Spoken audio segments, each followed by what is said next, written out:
ካላችሁበት ቦታ ለመውጣት የምትፈሩበት ምክንያት ድካም ወይም ችሎታ እጥረት አይደለም። አብዛኛው ጊዜ የምትፈሩት ያልታወቀ ነገር ነው። አእምሮ የሚወደውን የተለመደው ነገር ነው። የታወቀው ቦታ ደህንነት ያስመስላል። ምንም እንኳን ያ ደህንነት ህይወት እያጠፋ ቢሆንም ይህ ፍርሃት የውጭ አደጋ አይደለም፣ የውስጥ ትርጓሜ ነው። አእምሮ አዲስነትን ሲያይ እንደ አደጋ ይተረጉማል። ምክንያቱም ያልታወቀ ነገር መቆጣጠር አይቻልም። አእምሮ የሚወደውን የተለመደው ነገር ነው። ያ ነገር ጥሩ ስለሆነ አይደለም፣ ስለሚታወቅ ብቻ ነው። የታወቀው ቦታ አእምሮን እኔ እቆጣጠረዋለሁ ስለሚል ነው። ነገር ግን ይህ መቆጣጠር ሐሰት ነው። ሰው በምቾት ውስጥ እያለ ህይወቱ እያለቀ ነው እንጂ እየኖረ አይደለም። ሰዎች ያሉበትን ቦታ አይፈሩትም። ራሳቸውን ከዚያ ቦታ ውጭ ማየት ነው የሚያስፈራቸው። ለውጥ ሲመጣ እኔ ማን ነኝ የሚለው ጥያቄ ይነሳል። አሮጌ ማንነት ሲሞት አዲስ ማንነት መወለድ አለበት። እዚያ ግን ፍርሃት ይፈጠራል። ምክንያቱም ሰው ያልሆነውን መሆን ከመሞከሩ በፊት አሁን ያለውን መተው አለበት። በተጨማሪ ፍርሃት ብዙ ጊዜ ከእውነት አይመጣም፣ ከትርጓሜ ይመጣል። አእምሮ ካልተለመደ ነገር አደጋ የሚለውን ህግ ተቀብለዋል። ግን እውነቱ ይህ ነው። አደጋ የሚመስለው ነገር ብዙ ጊዜ የእድገት መንገድ ነው። የምታውቁት ህይወት በውስጡ ድህነት አለ እንጂ ህይወት ወይም እድገት የለም።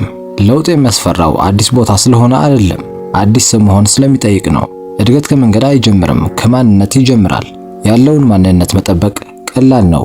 አዲስ ማንነት መገንባት ግን ድፍረት ይፈልጋል። በመጨረሻ አንድ ቀን መርጣችሁ ወይም በጊዜ በግድ ተጎትታችሁ መውጣታችሁ አይቀርም። ጥያቄው መቼ ነው? አሁን ወይስ ከጸጸት በኋላ?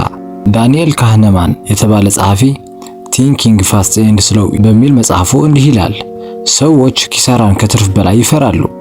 ለውጥ ሲታሰብ አእምሮ የሚያየው የሚጠፋው ነው፣ የሚመጣውን አይደለም ይለናል። ይህ አንድ አስፈላጊ እውነት ያብራራል። ሰው ለማግኘት ከሚመጣው ነገር ይልቅ ሊያጣው የሚችለውን ነገር በብዛት ይመለከታል። ለውጥ ሲታሰብ አእምሮ በፊት ያጣውን ነገር አስታውሶ እንደ አደጋ ያየዋል። ፍርሃታችን ከእውነት አይመጣም፣ ከአእምሮ የኪሳራ ካርታ ይመጣል። ሰው ስራ ለመቀየር ሲያስብ አእምሮ ወዲያውኑ የአሁን ደሞዝ ታጣለህ፣ የተለመደው ነገር ህይወትህን ታጣለህ፣ ሰዎች ምን ይላሉ ይላል። ነገር ግን አዲስ እድል፣ አዲስ ዕውቀት፣ አዲስ ነፃነት ይዞ እንደሚመጣ አይነግራችሁም። ይህ ምክንያት ሰዎች አንድ ስራ ውስጥ ደስተኛ ባይሆኑም ይቆያሉ። አንድ ህይወት እያጠፋቸው ቢሆንም ይለምዱታል። ኪሳራው የሚታይ ነው፣ ትርፉ ግን ገና ያልታወቀ ነው ብለው ያስባሉ። አእምሮ ኪሳራን ሲቆጥር ትክክለኛው አንድ ነገር አይቆጥርም፣ የመቆየት ኪሳራ። በተመሳሳይ ቦታ መቆየት የማይታይ ኪሳራ አለው። የጠፋ ጊዜ፣ የጠፋ እድገት፣ ያልተፈጠረ ማንነት። እነዚህ አእምሮ አያሳያቸውም፣ ምክንያቱም በቀስታ ይጠፋሉ። በመጨረሻ ፍርሃት ለውጥን እንዲከለክል የሚያደርገው ነገር ኪሳራ ስለሚኖር አይደለም፣ ኪሳራን ብቻ ስለምናይ ነው። እውነተኛ እድገት የሚጀምረው አንድ ቀን ምን አጣለው ከሚለው ጥያቄ እዚህ ብቆይ ምን እያጣሁ ነው የሚሄደው የሚለው ነው። ለውጥ ከፈለጋችሁ መጀመር የሚገባው ከምትኖሩበት ቤት መውጣት ነው። እዚህ ቤት የምንለው ቦታ ብቻ አይደለም፣ ከተለመደ ህይወት የምትደገፉበት ምቾት ነው። ሰው በምቾት ቦታ ሲቆይ አይጎዳም፣ ነገር ግን አያድግም። ለውጥ ማለት በመካከል የሚያስፈራ ነገር፣ ፍሬው ግን ጣፋጭ ነው። እንደ ናፖሊዮንና ማርክ ዙከርበርግ በመጽሐፋቸው ያሉት ነገሮች በግምትና በማንነት ላይ ያደረገው ውሳኔ ትልቅ ነው። ራሳችሁን የሚያስገድድ ሁኔታ መፍጠር አለባችሁ። ምናልባት የምትፈሩትን ውሳኔ መውሰድና መጀመር ነው ይሉናል። ከተለመደ ነገር መውጣት ፍርሃት ይሰጣል። ይህ በተሳሳተ መንገድ ላይ እንዳላችሁ ምልክት አይደለም፣ ነገር ግን ትክክለኛው መንገድ ላይ መሆናችሁን የሚያሳይ ምልክት ነው። ሰው እውነትን በራሱና በእርምጃው እንደሚፈጥር መረዳት አለበት፣ በፍርሃት ወይም በመቆም አይደለም። ይህ ማለት ለውጥ ሰዎች እንደሚፈልጉት ብቻ አይደለም፣ ውስጣዊ ኃይልን በመጠቀም አስፈላጊ ነው።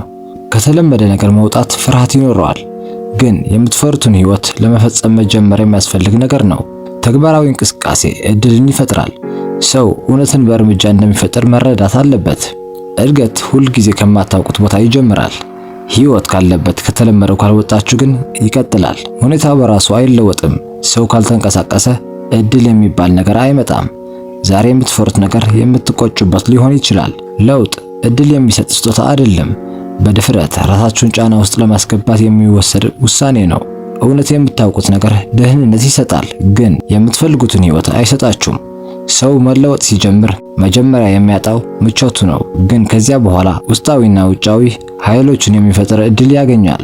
ናፖሊዮንና እንደ ኦፕሬላ የሚሉን ለውጥ የቦታ ብቻ አይደለም፣ በአእምሮና በውስጣዊ ኃይልን መቀየርም ያስፈልጋል። ኦፕሬላ እንደገለጸው በመምህራንና በኃይል መምራት ያላትን ሕይወት እንደገና ትቀየራለች። ሰው ከፍርሃት መውጣት ብቻ አይደለም፣ በአእምሮና በድፍረት ተግባራዊ እንቅስቃሴ ውስጥ መረዳት አለበት። እንዲሁም ናፖሊዮን በመጽሐፉ ያለውን ሐሳብ ሰው እውነትን በእርምጃውና በአእምሮ እንደሚፈጥር መረዳት አለበት ይለናል። እድገት ከፍርሃት ይወጣል። እድል በአእምሮና በውስጣዊ ኃይልን መጠቀም ነው። የማይመለሱ ነገሮችን መፍጠር አለባችሁ። ብዙ ሰዎች መውጣት ይፈልጋሉ፣ ነገር ግን መጀመር አይፈልጉም። ስለዚህ መመለስ የማትችሉበትን ሁኔታ ፍጠሩ። ምናልባት ጊዜያችሁን ሙሉ ለአንድ ነገር መስጠት ወይም ካልሞከርኩ አጣለው የሚል ውሳኔ መውሰድ አለባችሁ። ውጭ ያለውን ነገር ከውስጥ ያለውን ይበልጣል። ቤቱ ውስጥ ያለውን ፍርሃት ታላቅ ይመስላል፣ ነገር ግን ከወጣችሁ እንደማይገናኝ ታያላችሁ። ብዙ ጊዜ ከእርምጃ በፊት ያለውን ፍርሃት ከእርምጃው ራሱ ይበልጣል። መጠበቅ አንድ ቀስ በቀስ የሚገድል ነገር ነው። መውጣት ትንሽ እርምጃና የአንተነት መፍጠር መውጣት ብቻ አይበቃም። እውነተኛው ለውጥ የሚጀምረው ቀን በቀን የምታደርጉት ትንንሽ ነገር ሲቀይር ነው። ብዙ ሰዎች ከምቾታቸው ይወጣሉ፣ ነገር ግን አዲስ ልምድ አይፈጥሩም። አዲስ ልማድ ካልተፈጠረ ደግሞ አዲስ አንተነትን አይፈጠርም። አንተ ዛሬ የምትሆነው ሰው የትናንት የተደጋገመ እርምጃ ውጤት ነው። ነገ የምትሆነውም የዛሬ የምትደጋግመው ነገር ነው። ፍርሃት ጊዜያዊ ነው፣ እንደ ደመና ይመጣል ይሄዳል። ጸጸት ግን ዘላቂ ነው፣ እንደ ጥላ ከሰው አይለይም። ብዙ ሰዎች ሕይወት ላይ ናቸው፣ ነገር ግን እየኖሩ አይደለም። አንድ ሰው ሕይወቱን በትልቅ ውሳኔ አይቀይርም፣ በትንንሽ ነገሮች ይቀየራል። ትንሽ ነገር ቀላል ስለሆነ ሰዎች ይንቁታል፣ ነገር ግን ተደጋግሞ ሲደረግ አንተነትን ይለውጣል።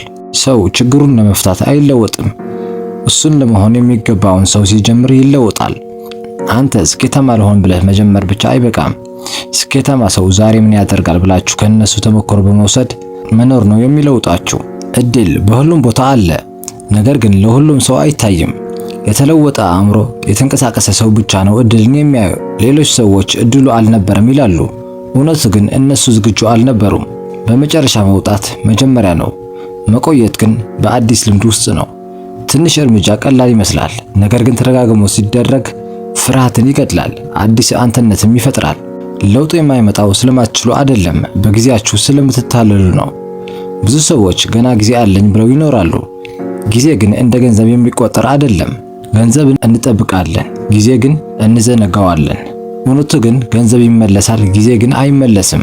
የሚያስገድድ ውሳኔ መጀመሪያ ይመጣል፣ ከዚያ በኋላ እድል ይመጣል። ብዙ ሰዎች እድል እንዲመጣ ይጠብቃሉ። እውነቱ ግን እድል የሚመጣው ከመጀመር በኋላ ነው። እድል የሚቀበለው የተንቀሳቀሰ ሰው ብቻ ነው። የቆመ ሰው እድሉን አያይም። እርምጃ ከአስተሳሰብ ይመጣል፣ አስተሳሰብ ከማንነት ይመጣል። ስለዚህ ሕይወት ለመቀየር መጀመሪያ የሚቀየር ነገር አእምሮ አይደለም፣ ራሳችሁን የምትመለከቱበት መንገድ ነው። መጀመር እድሜ አይፈልግም፣ ውሳኔ ይፈልጋል። ብዙ ጊዜ አለፈ የሚለውን ሐሳብ የፍርሃት ሽፋን ነው። ዛሬ የምትፈሩትን ነገር አድርጉ። ለውጥ ከችሎታ አይጀምርም፣ ከድፍረት ይጀምራል። በመጨረሻ ምቹ ሕይወት ከፍርሃት ይመጣል፣ ነገር ግን የተንቀሳቀሰ ሰው ብቻ ያገኛል። አዲስ ማንነት ፍጠሩ። እስከ መጨረሻው ድረስ ስለተከታተላችሁን አመሰግናለሁ። ቻው